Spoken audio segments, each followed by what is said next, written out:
So, ulo susuani ya mai lava me tau selen ia ua tuina tu le sua fafo ilia o le ainga po le fale tua fo ilia o Samuel.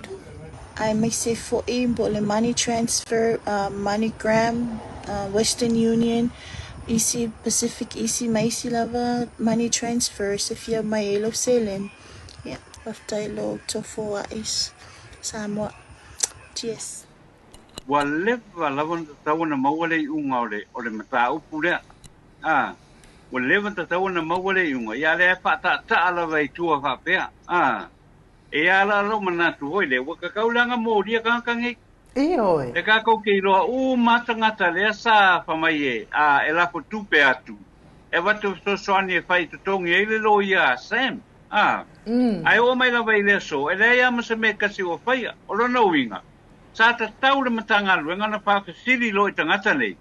Pela me ko so ta i ma sem.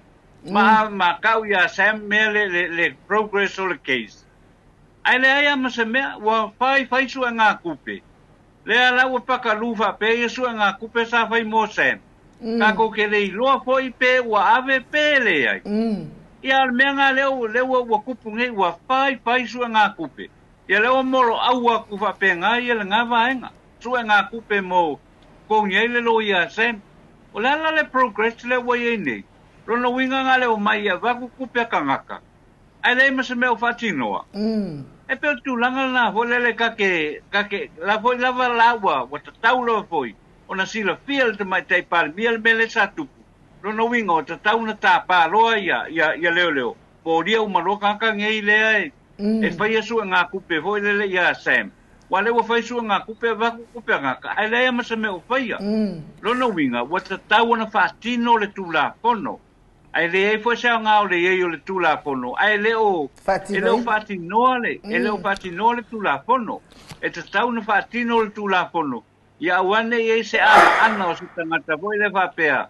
E fai nga nga fai le tau whaasesele e wako kupe. Ia e leise me o whai ai. Pe o le vaenga le nā o le matau pule tātou tala noai ai no leo tele o pia iai. Ia uia.